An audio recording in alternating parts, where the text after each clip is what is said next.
Welcome friends, NI academy में आपका स्वागत है। मैं रंगलाल धनगर एक बार फिर से हाजिर हूँ आपके सामने मैथ्स का एक टॉपिक लेकर। तो जैसा कि लास्ट टाइम हम लोगों ने LCM SCF पढ़ा था, तो LCM SCF में मैंने आपको LCM और SCF फाइंड करने के लिए कुछ तरीके दिए थे। ठीक है, LCM और SCF फाइंड करने के लिए कुछ नए तरीके बताए थे। शायद आप लोगों ने अगर पिछला वीडियो नहीं देखा हो तो आप पिछले मेरे LCM SCF के जो 2 वीडियो अपलोड हो चुके हैं उनको देखें, तो उसके बाद में आपको कहानी समझ में आएगी कि LCM और SCF एक नए तरीके से कैसे फाइंड आउट कर सकते हैं। क्योंकि मैंने जो तरीका बताया है वो आपको बुकों में नहीं मिलेगा और नहीं किसी चैनल पर मिलेगा, तो बहुत यूनिक तरीका था LCM और SCF फाइंड करने का। ठीक है, तो मुझे उम्मीद है कि आपको LCM और SCF मेरे तरीके से फाइंड करना आ गया होगा, और अभी भी नहीं आया तो आप ज़्यादा से ज़्यादा क्वेश्चन लेके प्रैक्टिस करें, क्योंकि सारी चीज़ें प्रैक्टिस पर डिपेंड करती हैं। तो आज मैं आप लोगों को HCF पर आधारित कुछ क्वेश्चन करवाने वाला हूँ। जैसा HCF फाइंड करने का जो मैंने तरीका दिया था, उसी तरीके का हम लोग यूज़ करके उससे हम लोग क्वेश्चन करते हैं कंटिन्यूसली। मैं आपको बताऊँगा क्वेश्चन में कि कैसे उस तरीके से हम क्विकली यानी कि बहुत ईजीली आंसर फाइंड आउट कर सकते हैं। तो चलिए क्वेश्चन स्टार्ट करते हैं। एक क्वेश्चन है कि देखिए, क्वेश्चन फर्स्ट जो है वो ऐसा है कि किसी दूध वाले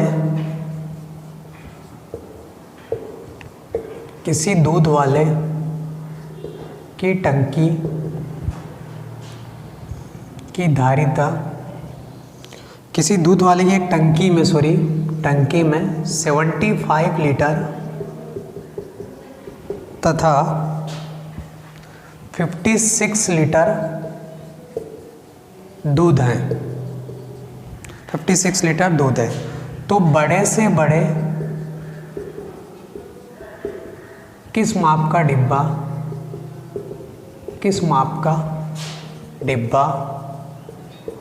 प्रयोग में लाए कि क्वेश्चन है जो दोनों टंकियों के दूध को पूर्ण संख्या में नाप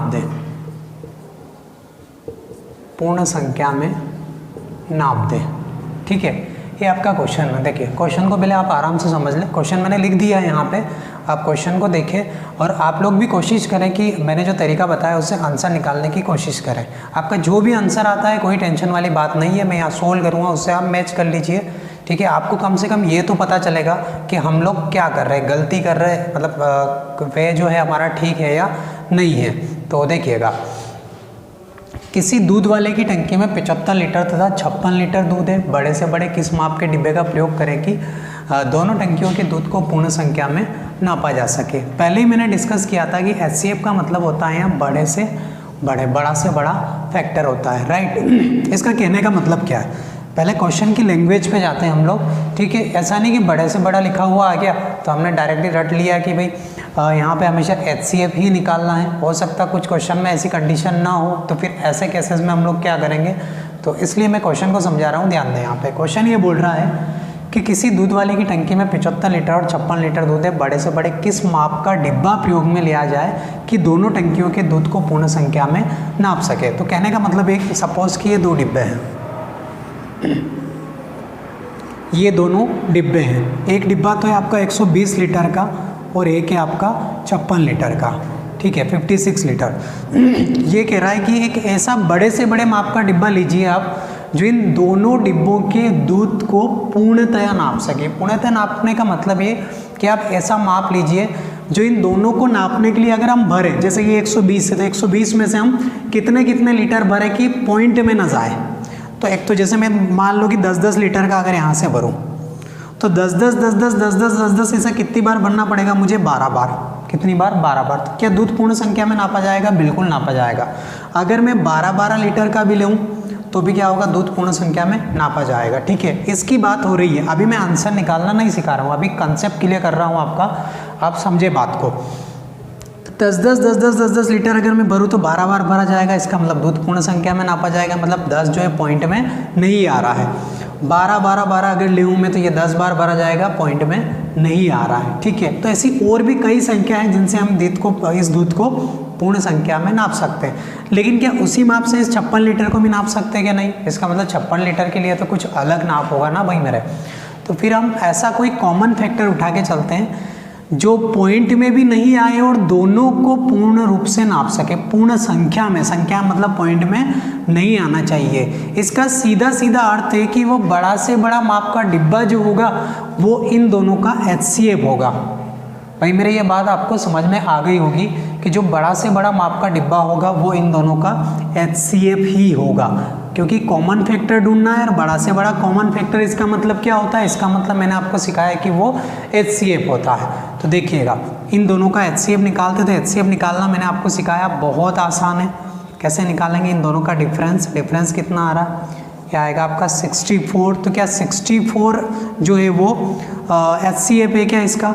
तो कि नहीं है, क्योंकि 64 से तो ना तो 56 जाता है और ना 120 जाता है। तो फिर क्या करना पड़ेगा हमें? फिर इसका फैक्टर निकालना 8 गुणा 8 है। 8 गुणा 8 का मतलब ये हुआ कि 8 से ये भी जाती है 7 बार और 8 से ये भी जाती है 15 बार। इसका मतलब किस नाप का डिब्बा लेना पड़ेगा हमें? 8 लीटर का डिब्बा लेना पड़ेगा, ताकि वो 120 लीटर को भी पूर्ण संख्या में नाप सके और 56 लीटर को भी पूर्ण संख्या में नाप सके। पूर्ण संख्या में कैसे नाप सकता है? तो माय डियर फ्रेंड्स, 8 लीटर का अगर मैं भरूँगा यहाँ से तो 15 बार बढ़ जाएगा। 8 लीटर का अगर मैं कोई नाप लेके आता हूँ, नाप मतलब जानते हैं हम, दूध नापने के लिए प्रयोग में लिया जाता है या वेट जो भी है, तो 8 लीटर का नाप अगर लेके हम 120 लीटर दूध को नापने जाएंगे तो 8 लीटर 8 लीटर 8 लीटर 8 लीटर ऐसा कितनी बार बढ़ना पड़ेगा हमें? 15 बार बढ़ना पड़ेगा। ठीक है, तो ये बात आपको समझ में आ गई होगी। ऐसी अगर मैं 56 लीटर की बात करूँ तो 8 लीटर का 8 लीटर ऐसा कितनी बार बढ़ना पड़ेगा मुझे?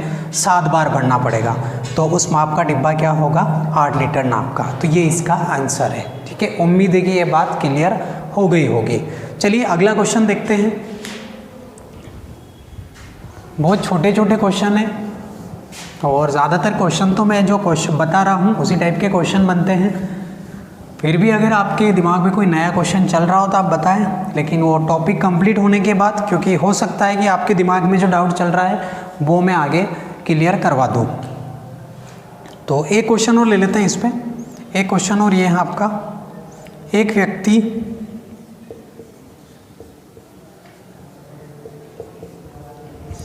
व्यक्ति के पास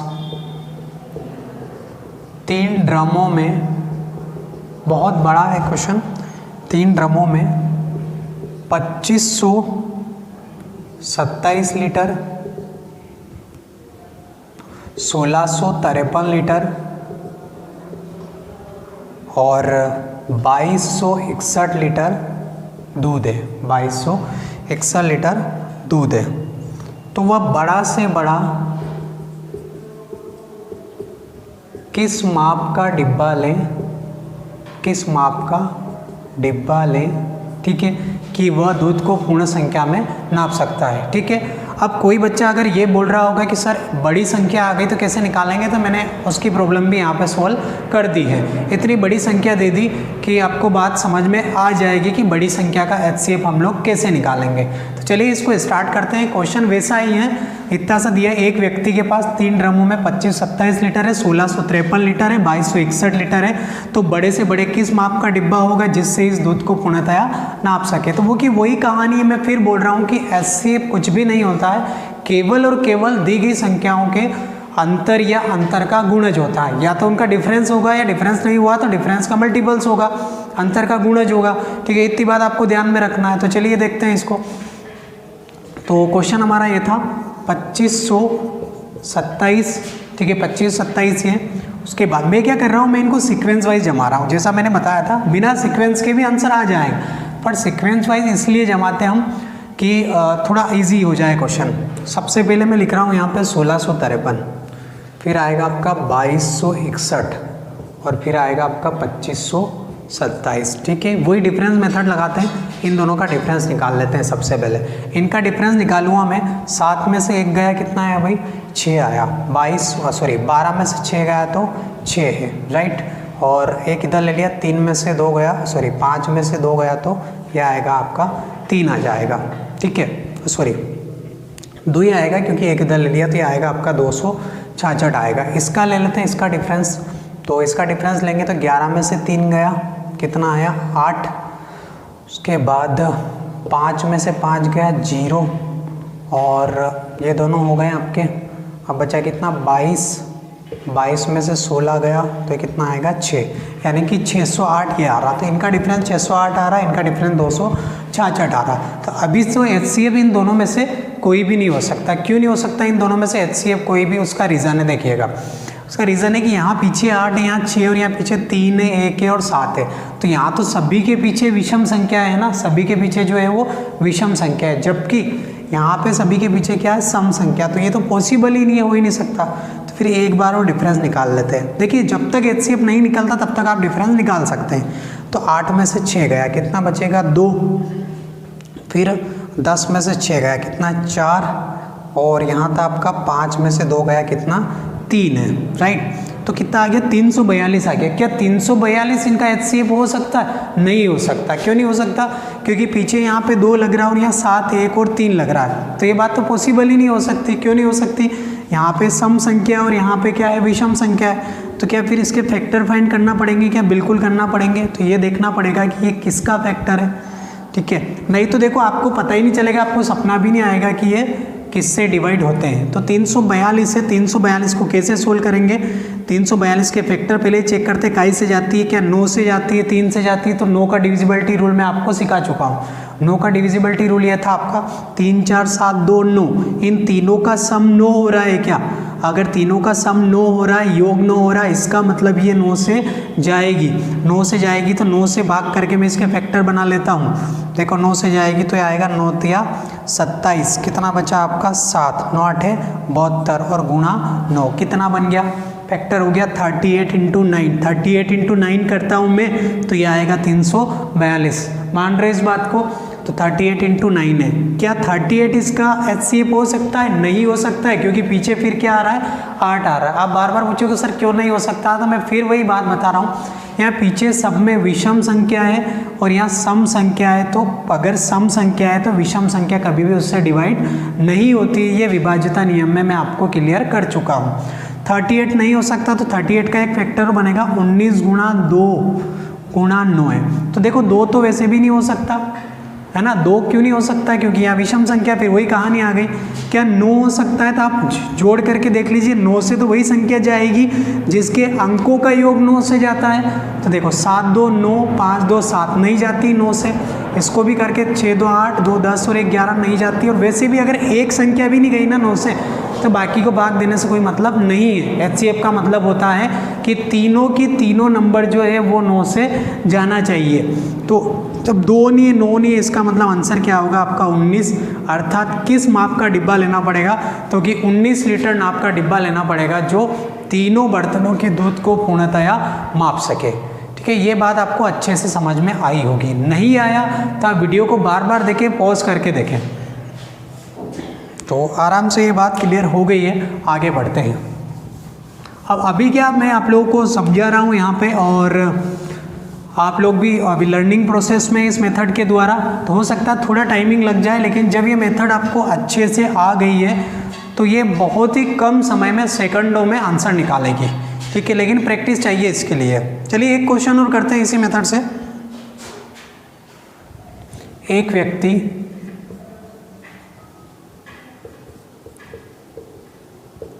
व्यक्ति पेट्रोल के 403 लीटर,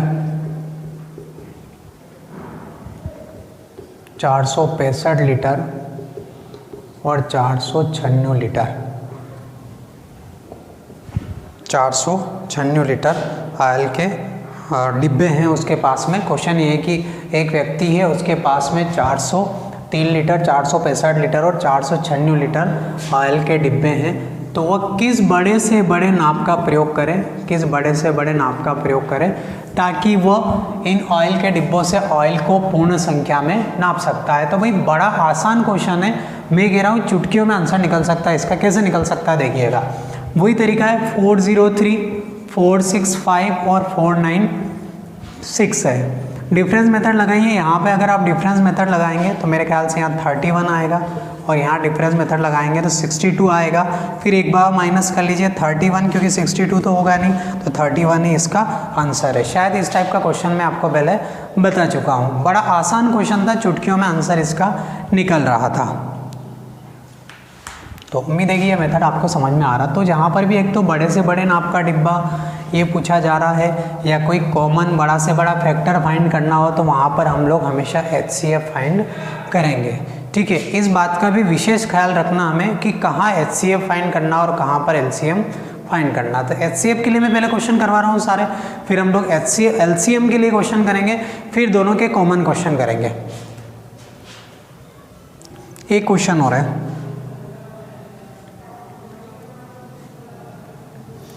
देखिए क्वेश्चन ऐसा है, नापने की 3 छड़ें हैं, नापने की 3 छड़ें समझते हैं आप लोग, रॉड, छड़ी, छड़, ठीक है। नापने की 3 छड़ें 64 सेंटीमीटर, 80 सेंटीमीटर और एक और जो है वो है 96 सेंटीमीटर है, 96 सेंटीमीटर है।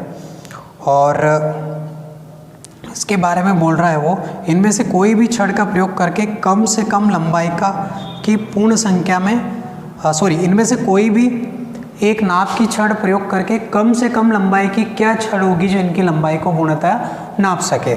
ठीक है, तो इस नाप की 3 छड़ें हैं और इन छड़ों की लंबाई नापने के लिए कम से कम लंबाई की ऐसी क्या छड़ लें कि इनकी लंबाई को पूर्ण संख्या में नाप सके। तो बड़ा आसान क्वेश्चन हो गया, इसमें कुछ करने की ज़रूरत ही नहीं मेरे ख्याल से, और आप लोग इसको कर लोगे, बड़ा आसान है। देखिए पहले 64 फिर 96 फिर 80 और फिर 96 ले लेते हैं। डिफरेंस निकालिए, यहाँ से कितना आएगा 16, यहाँ से भी कितना आएगा 16 ही आएगा। ठीक है, 16 से वैसे भी 3 हो जा रहा है, इसका मतलब इसका आंसर कितना आएगा 16 ही आएगा। आप बोलोगे सर 8 से भी जा रहा था, बिल्कुल जा रहा था 8 से, लेकिन बड़ी से बड़ी संख्या मतलब क्या होता है, 8 बड़ा कि 16 बड़ा। HCF की परिभाषा समझे पहले। ठीक है, तो आंसर कितना आएगा इसका 16 ही आएगा। ज़्यादा इजी क्वेश्चन था, और अगर आपको टेबल याद है तो आप देखते से आंसर लगा देंगे, इतनी माथा बच्चे भी आपको करने की ज़रूरत नहीं है।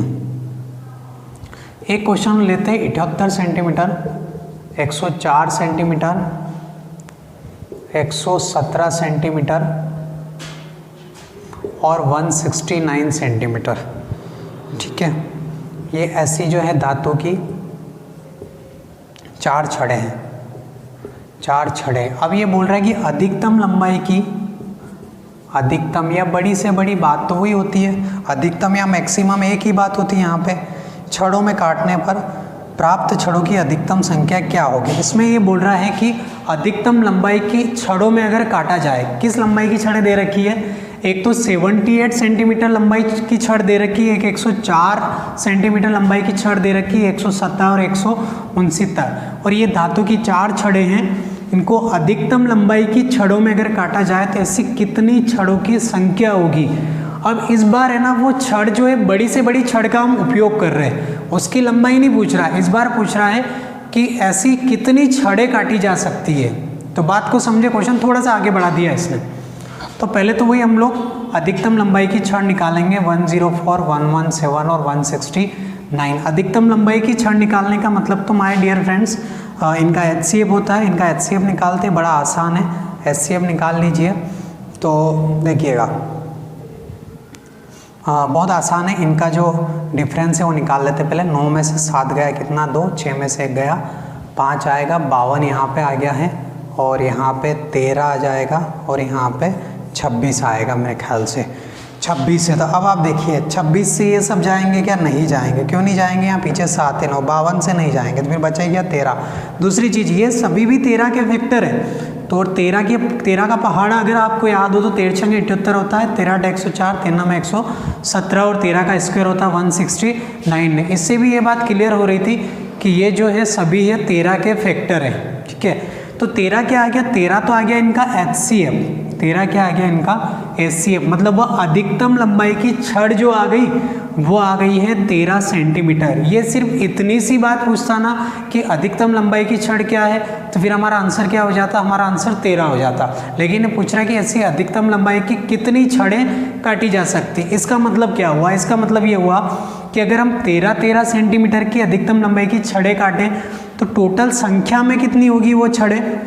तो देखिए संख्या में कितनी होगी, तो टोटल 78 मीटर लंबी छड़ है, उसको 13 की अगर कार्य है तो 13 से भाग देंगे, कितना आएगा 6 बार, अर्थात यहाँ से 6 छड़ें बनेगी। यहाँ से 13 × 104 कितनी, 104 सेंटीमीटर लंबी छड़ की 13 की अगर छड़ें काटे तो कितनी बनेगी, 8 छड़ें। यहाँ से काटे तो 9 छड़ें, 13 9 में 117, और यहाँ कितनी बनेगी टोटल 13। तो सभी का सम कर लीजिए आप, 8 6 14, 14 13 27, और टोटल कितना हो गया 36। इसका मतलब ऐसे कितनी छड़ें काटी जा सकती है, 36 छड़ें जो है वो काटी जा सकती है। बात समझ में आ गई होगी, ठीक है। तो माय डियर फ्रेंड्स, कोई दिक्कत आ रही तो आप पूछे, कमेंट करके बताएं हमें, मिटा दे इसको। देखिए संख्या पूछी जाए तो फिर आपको ऐसे निकालना पड़ेगी, पहले आपको HCF निकालना, HCF निकालने के बाद आपको संख्या निकालनी। तो एक बार और मैं इसको रिपीट कर देता हूँ, 78 104 117 169 अधिकतम लंबाई की छड़ बताना और इनकी संख्या बताना है। तो अधिकतम लंबाई की छड़ बताने का मतलब तो हुआ कि वह कितनी लंबी छड़ यहाँ से निकलेगी, और कितनी निकलेगी फिर इनकी नंबर्स। तो सबसे पहले हमने इनका जो HCF निकाला, HCF कितना निकाला था मैंने, वो HCF था आपका 13, अर्थात इन सभी से बड़ी लंबाई की 13 सेंटीमीटर लंबाई की छड़ हम काट सकते हैं। फिर उसके बाद पूछा ऐसी कितनी छड़ें हो सकती है, तो अगर आप 78 सेंटीमीटर लंबी छड़ ले लो और उसको 13 की काटोगे तो कितनी आएगी, 6 छड़ें बनेगी।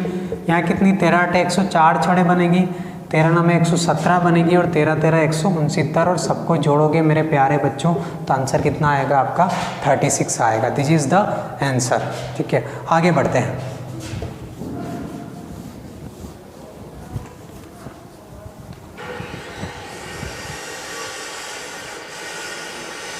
एक क्वेश्चन और ले लेते हैं।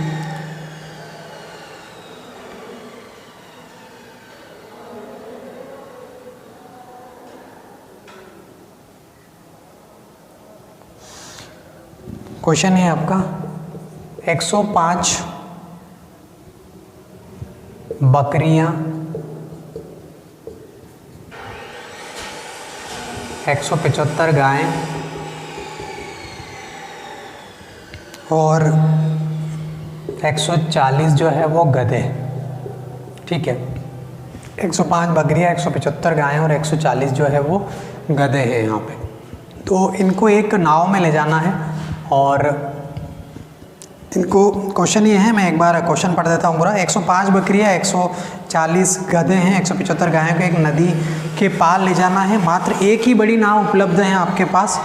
इस कारण इस कार्य को संपन्न करने हेतु नाविक शर्त रखता है कि प्रत्येक फेरे में केवल एक और एक ही प्रकार के जानवरों को एक साथ ले जा सकता है, और गिनती में समान अधिक से अधिक पशु, तो वो गिनती में समान अधिक से अधिक कितने पशुओं को ले जाएगा ये बताना, और ले जाने वाले पशुओं की संख्या बताना है।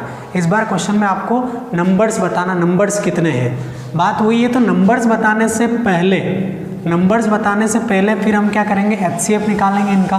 HCF निकालेंगे तो देखिए इसको थोड़ा सीक्वेंस से कर देता हूँ मैं। यहाँ आएगा 140 175। तो देखो सीधी बात है, मैं क्वेश्चन एक बार समझा देता हूँ। ये कह रहा है कि 105 बकरियाँ, 140 जो है वो गधे हैं, और 175 जो है वो गायें हैं। इनको ले जाने के लिए एक बड़ी नाव उपलब्ध है, ठीक है, और एक बार में एक ही समान पशुओं को ले जाना है। तो अधिकतम संख्या में कितने पशुओं को ले जा सकता है, और ऐसे पशुओं की ले जाने वाले पशुओं की संख्या कितनी है। तो सबसे पहले तो हम लोग क्या करेंगे, इनका HCF निकालेंगे। यहाँ आएगा 35, और यहाँ पे आएगा आपका, यहाँ पे भी 35 ही आएगा, ओके। तो 35 से वैसे भी जा रहा, 35 या 105, 35 चौक 140, और 35 पंजे 175। तो अधिकतम पशुओं की संख्या कितनी हो जाएगी आपकी 35। अधिकतम कितने ले जा सकता है 35। और ऐसे पशुओं की संख्या पूछे तो देखिए, संख्या पूछे तो मैंने ये काट के यहाँ वैसे ही बता दिया। 105 है तो 105 में से कितने ले जाएगा, 35 से 3 बार ले जाएगा, 140 में 4 बार या 5 4 9 3 12। तो ऐसे पशुओं की संख्या कितनी होगी ले जाने वाला अधिकतम, तो वो 12 होगी, ठीक है। ये क्वेश्चन बड़ा आसान क्वेश्चन था, इसमें कोई समस्या वाली बात नहीं थी। तो ये था आपका HCF का कार्यक्रम। HCF में कुछ और भी क्वेश्चन हो सकते हैं, एक दो क्वेश्चन और मैं बता देता हूँ यहाँ पे, थोड़े अलग क्वेश्चन जिनमें ये समझ में नहीं आएगा कि इसमें LCM निकालना है या HCF निकालना है। तो देखिएगा,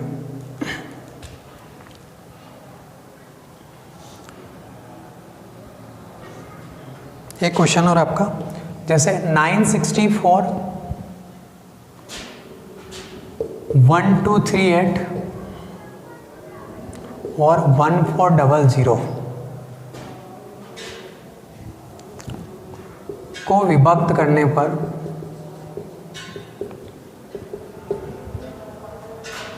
ऐसा लिखा है कि वह बड़ी से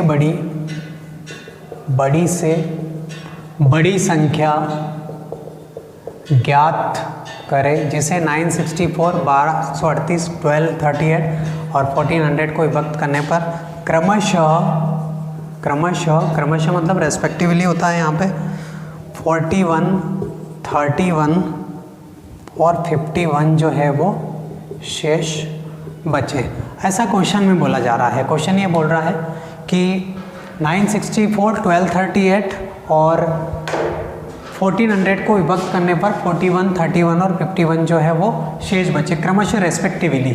तो देखिए इसका मतलब बड़ी से बड़ी, तो पहली बात तो ये क्लियर हो गई कि यहाँ पे हमें HCF निकालना है, सीधी सीधी बात है। लेकिन फिर ये बोल रहा है कि 41, 31, 51 शेष बचे, रिमाइंडर बचे। इसका मतलब क्या हुआ? इसका मतलब ये हुआ कि अगर मैं इनका HCF निकालूं तो वो बड़ी से बड़ी संख्या होगी, लेकिन वो बड़ी से बड़ी संख्या इनको डिवाइड करेगी। तो 964 को डिवाइड करने पर रिमाइंडर 41 आना चाहिए, इसको डिवाइड करने पर 31, इनको डिवाइड करने पर 51। तो जब रिमाइंडर बच रहे तो मैं ये रिमाइंडर अगर इनमें से माइनस कर लूँ तो क्या इन सबका एक कॉमन फैक्टर नहीं बन जाएगा बड़े से बड़ा? फिर समझा रहा हूँ मैं। देखो इन सब में जैसे मैं कोई और नंबर ले लेता हूँ, मैं ले लेता हूँ यहाँ पे कि मैंने 13 ले लिया, उसके बाद मैंने यहाँ पे 17 ले लिया, और एक एग्जांपल समझा रहा हूँ मैं यहाँ पे, और मैं यहाँ ले लेता हूँ 27 ले लेता हूँ। अब मैं बोल रहा हूँ कि एक बड़ी से बड़ी संख्या बताओ मुझे, बड़ी से बड़ी संख्या बताओ मुझे जिससे इन सबको भाग करने पर क्रमशः 1, 1 और 3 शेष बचे, 1, 1 और 3 शेष बचे। ठीक है, इस एग्जाम्पल को समझोगे तो ये बात एकदम क्लियर हो जाएगी, कोई बहुत बड़ी बात नहीं है। तो आप बोलोगे कि सर ऐसी बड़ी से बड़ी संख्या ज्ञात करो, इसमें 1 शेष बच्चे, इसमें भी 1 बच्चे और इसमें भी 3 है। इसका मतलब अगर ये 1 हटा दें यहाँ से तो कितना आएगा? 12, यहाँ से भी 1 हटा दूँ 16, यहाँ से 3 हटा दूँ कितना आएगा? 24। तो अब ये संख्या उस संख्या से चली जाएगी, जो रिमाइंडर था वो हट गया है यहाँ पे। तो आप बोलोगे सर वो तो 4 था, 4 तेरी 12, 4 चौक 16, 4 छंगे 24। तो सेम क्वेश्चन है, बस थोड़ी सी नंबर जो है वो बड़ी है यहाँ पे, क्वेश्चन में जो डिजिट है वो बहुत बड़ी दी है। बाकी एक ही कहानी यहाँ पे मैं समझा रहा हूँ आपको, और उम्मीद है कि आपको समझ में भी आ रही होगी। ठीक है, देखिए कोई चीज़ समझ में नहीं आती है तो आप अपना थोड़ा चाय पी के आप बैठा करें, मेरे लेक्चर को चाय पी के देखा करें आप लोग। ठीक है, चाय चीज़ों को समझने में बहुत इंपॉर्टेंट रोल प्ले करती हैं।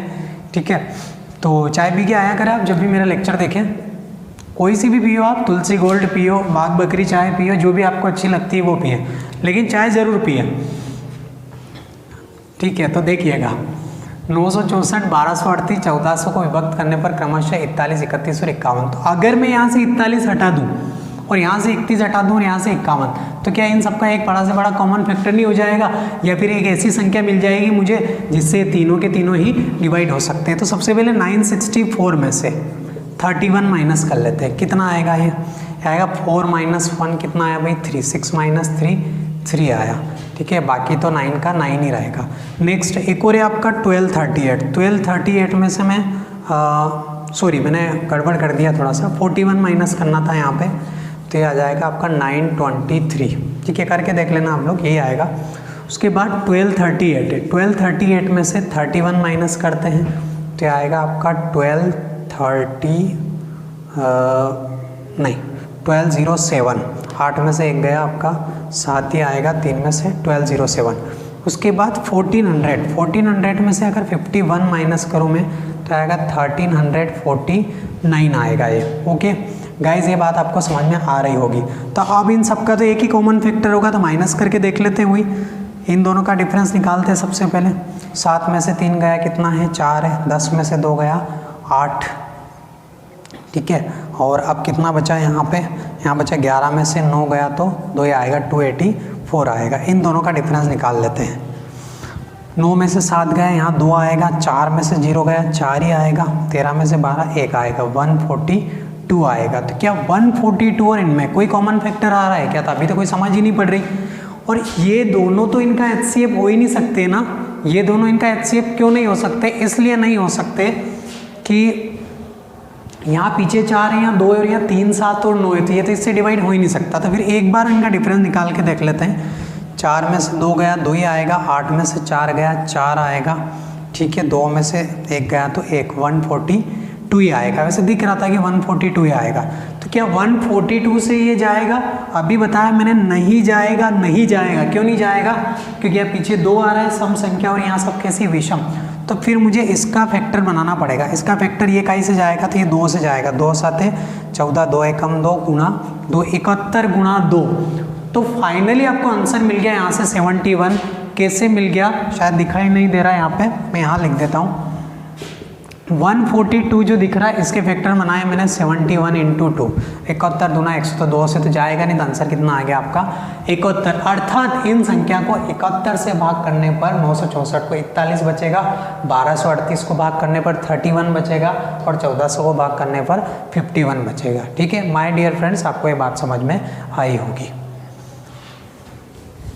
चलिए एक क्वेश्चन और ले लेते हैं इस पे, इसी टाइप का एक क्वेश्चन और ले लेते हैं। कोई ज़्यादा घबराने वाली बात नहीं है, बड़े आसान क्वेश्चन है ये सब। देखिए कोशिश करते हैं तो सब कुछ हो जाता है, अगर हम कोशिश ही नहीं करें तो फिर कुछ होना नहीं है।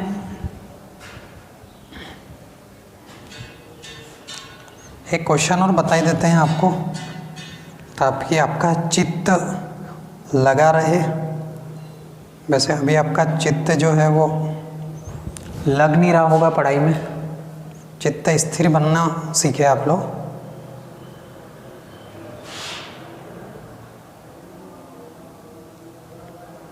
कहाँ गया क्वेश्चन, मिल जा सिम मिल जा। देखिए क्वेश्चन और है, वह बड़ी से बड़ी संख्या, वह बड़ी से बड़ी संख्या कौन सी होगी, वह बड़ी से बड़ी संख्या कौन सी होगी जिसे 411, 684 और 821 से विभक्त करने पर, विभक्त डिवाइड करने पर क्रमशः 3, 4 और 5 शेष बचे। ये क्वेश्चन है ना कि वह बड़ी से बड़ी संख्या क्या होगी जिसे इन सभी से डिवाइड करने पर क्रमशः 3, 4, 5 और 6 शेष बचे। क्वेश्चन की लैंग्वेज वही है, सेम क्वेश्चन है, ज़्यादा मेहनत करने की ज़रूरत नहीं है। तो चलिए देखिएगा इसको, क्वेश्चन को देखिए आप आराम से। तो क्वेश्चन आपका यही बोल रहा है पहले जैसा कि वह बड़ी से बड़ी संख्या आप ज्ञात कीजिए जिससे 411 लिखा है ये, 684 और 821 से भाग करने पर क्रमशः रेस्पेक्टली 3, 4 और 5 है। इसका मतलब यहाँ से मैं 3 माइनस कर लूँ, यहाँ से 4 कर लूँ, यहाँ से 5, तो एक ऐसी संख्या होगी जो इन्हें कम्प्लीटली डिवाइड करेगी। 411 में से 3 माइनस कर लेते हैं पहले, 408 आएगा। 684 में से 4 माइनस कर लेते हैं, 680 आएगा। और 821 में से 5 माइनस कर लेते हैं तो ये आपका 816 आ जाएगा, राइट है। अब इनका डिफरेंस, वही डिफरेंस वाला मेथड लगाते हैं, इन दोनों का डिफरेंस लगाते हैं। 10 में से 8 गया 2 आएगा आपका, ठीक है। 7 में 7 का 7 ही आएगा यहाँ पे और 172 आ जाएगा। 8 में 0 गया 2, 272 आएगा यहाँ पे, ठीक है। ये बात आपको समझ में आएगी। इन दोनों का डिफरेंस निकाल लेते हैं फिर। देखिए डिफरेंस मेथड पे ही सारी चीज़ें चल रही हैं यहाँ पे, तो अब आराम से चीज़ों को समझा करें। 6 में से 0 गया 6 आएगा, 11 में से 8 गया 3 आएगा, ठीक है। 7 में 6 गया 1, 136। 136 2 जा 272 होता है, इसका डबल है। तो मान लेते हैं कि 136 और 136 से ये सभी जाते हैं क्या, तो बिल्कुल जाएंगे क्योंकि इनका डिफरेंस ही देखो 272 है, या आप डिवाइड करके देख सकते हो। और 136 कहीं से जाता, 19 से जाता है मेरे का, नहीं 17 से जाता है, ये 17 से जाता, 17, तो 17 से इसको डिवाइड कर लेते हैं। 17 दूना 34, कितना 17 चौके 17 दूना 34, 17 चौके 68, कितना आ रहा है 24, 17 8 है बिल्कुल। 136 से ये भी जाएगा, 136 से ये भी जाएगा, 136 से ये भी जाएगा, इसका मतलब आंसर कितना आ गया 136 है। आप बोलोगे सर आपको कैसे पता चला, तो देखिए आप खुद डिवाइड करके देख लो इसको, ये इससे जाएगा और वैसे भी दिख रहा है यहाँ 8 0 6, इसका मतलब सम संख्या से ही जाएगा। दूसरी चीज़ आप ऑप्शन में भी पता करेंगे तो आपको बात समझ में आ जाएगी, ठीक है। ऑप्शन में अगर 17 भी और 136 भी हो, देखो 17 से डिवाइड करने के बाद तो और भी इनमें कॉमन चीज़ें बच रही है, 17 चौके 68, 17 से ये देंगे तो 136 से फाइनली चला जाएगा, ठीक है। 136 का फैक्टर ही ये तीनों। थोड़ी बहुत चीज़ें तो हमें पता भी होना चाहिए, ठीक है। ऐसा नहीं कि सारी चीज़ें हम सोल ही करें, बहुत सारी चीज़ें देखो आपको याद भी करना पड़ेगी तो जाके आप एग्ज़ाम निकाल सकते हो, ठीक है। और एग्ज़ाम में मैथ्स में अगर आप पूरे मार्क्स लाना चाहते हैं तो बहुत सारी चीज़ें तो आपको आना चाहिए, बहुत सारी चीज़ें सोल्व करना आना चाहिए, बहुत सारी चीज़ें डायरेक्टली पता होना चाहिए। आप बोलोगे सर मैथ्स रटने का सब्जेक्ट नहीं है, डायरेक्ट कैसे पता हो सकता है, तो डायरेक्ट पता करने का मतलब मैं ये नहीं बोल रहा हूँ आपसे कि आप चीज़ों को रटो। आप जितने ज़्यादा नंबर आप क्वेश्चन प्रैक्टिस करेंगे उतना ज़्यादा आप में इंप्रूवमेंट आएगा, और क्वेश्चन अगर ज़्यादा होंगे आपके प्रैक्टिस करने में तो मेरी गारंटी है कि आपको बहुत सारे क्वेश्चन एग्जाम में एज इट इज़ मिल जाएंगे। जैसे मैं यहाँ क्वेश्चन करवा रहा हूँ तो हो सकता है आप ज़्यादा से ज़्यादा क्वेश्चन प्रैक्टिस करें तो आपको कुछ क्वेश्चन डायरेक्टली डिजिट सहित भी ऐसे मिल सकते हैं अगर आपकी किस्मत ठीक ठाक रही है तो, और नहीं मिले तो भी आपको मेथड याद है ही सही, तो फिर चिंता करने वाली तो कोई बात ही नहीं यहाँ पे, ठीक है। तो चलिए आज के लिए बहुत है, फिर से मुलाकात होगी नेक्स्ट वीडियो में, और आप चैनल को सब्सक्राइब करें, लाइक करें और शेयर करें।